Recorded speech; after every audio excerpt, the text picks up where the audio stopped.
Hello again everyone and welcome back to TrikBrix. I'm Jamie, and today we're going to be taking a close look at 6956 Stellar Recon Voyager as we continue our in-depth m-tron retrospective. Released in 1990, this classic ship contains 233 pieces, 2 minifigures, and retailed for $36 in the US. I'm super happy to be able to present the box for this one since there's a ton of awesome product photography on here. Of course, we have this great shot of the set on the front, framed by the classic yellow border, but there's even more if we open the front flap. These are all shots of the official set, highlighting some of its main features and play functions, all most definitely designed to get kids begging their parents for allowance advancements.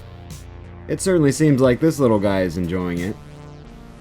And if the pictures didn't do the trick, down here we've got some windows showcasing the actual pieces of the set, further enticing potential buyers. As usual, the back of the box is where we'll find all of the alternate builds that could be put together with just the pieces included in this set. I really like the beefy look of this starship here, and I think this little mobile base is also a cool idea. Being science fiction in nature, there's so many possibilities for custom creations just within this single set. Lastly, here's something I always love seeing: old price tags. Originally priced below retail at $31.99, it was then marked down to $16, which really makes me wish I had a time machine. I also have the instructions here, but there's nothing too special about them that we don't get on the box, so let's slide this stuff to the side and check out the actual build. Being the largest spaceship proper we got in the m-tron theme, the Stellar Recon Voyager not only boasts an impressive sounding name, but it's also pretty impressive to look at. There's quite a bit going on here, so let's get a better look beginning up front.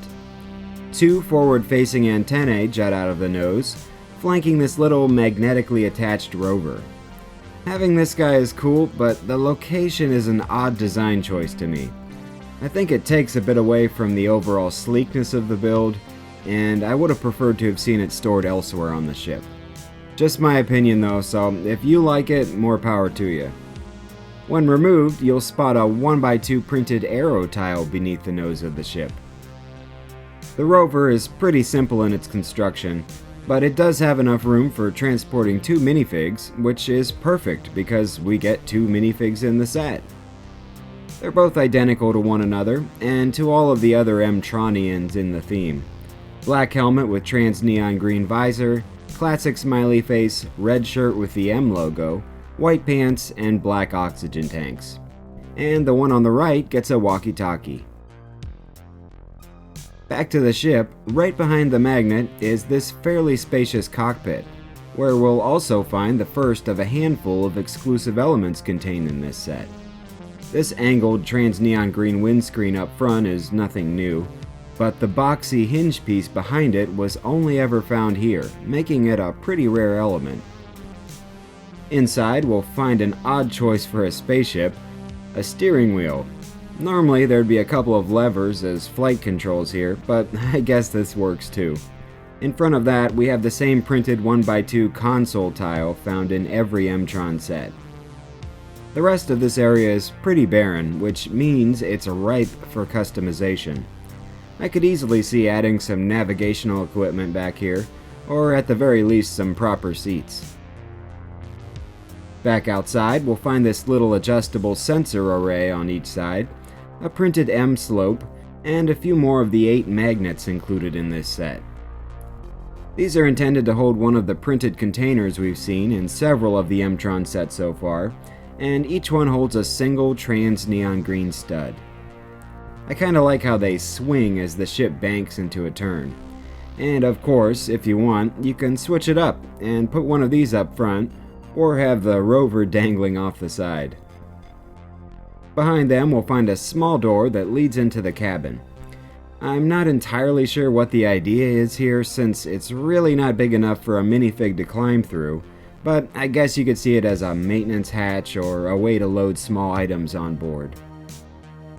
This corner is made up of a pretty interesting piece. These were used quite a bit throughout the various classic space themes, and they're perfect when you're trying to capture a futuristic vibe, although I've learned that dusting them can be a real pain.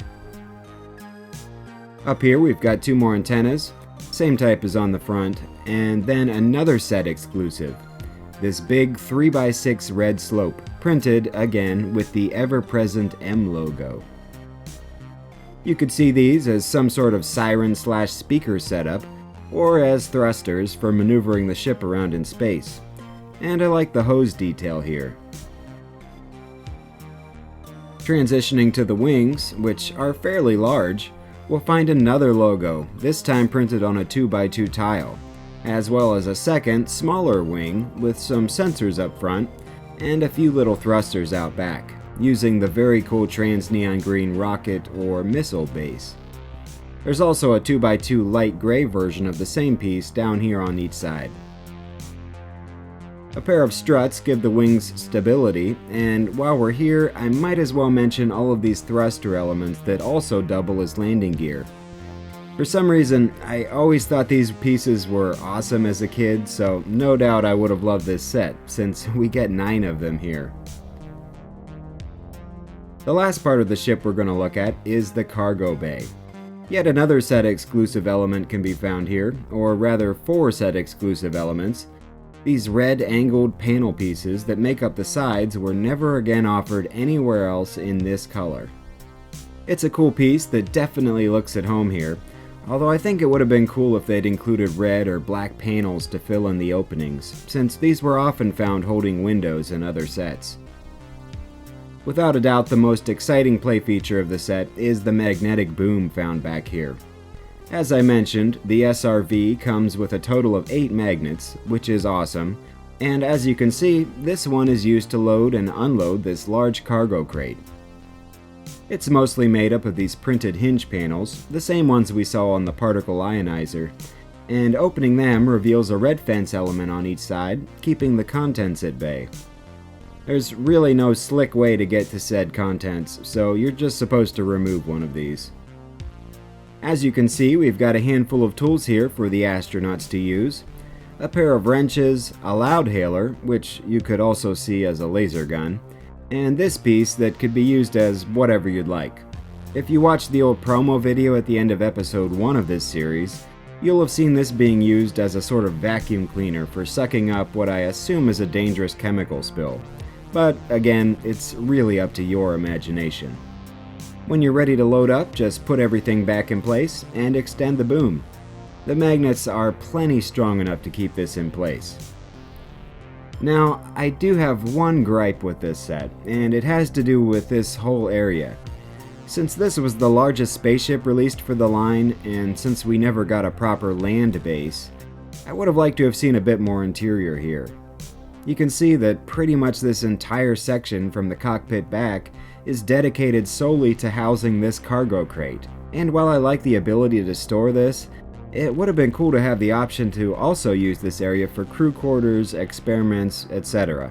Which is another reason it would have been nice to have these panels filled in. Of course, it's Lego, so having some more space for your astronauts to move around is just a matter of some extra parts and a bit of imagination. Other than that, I love this set. While perhaps not quite as cool as some of the larger spaceships of the 80s and 90s, like the Mission Commander or the Deep Freeze Defender, it still has some cool features, parts usage, and of course the classic m-tron aesthetic.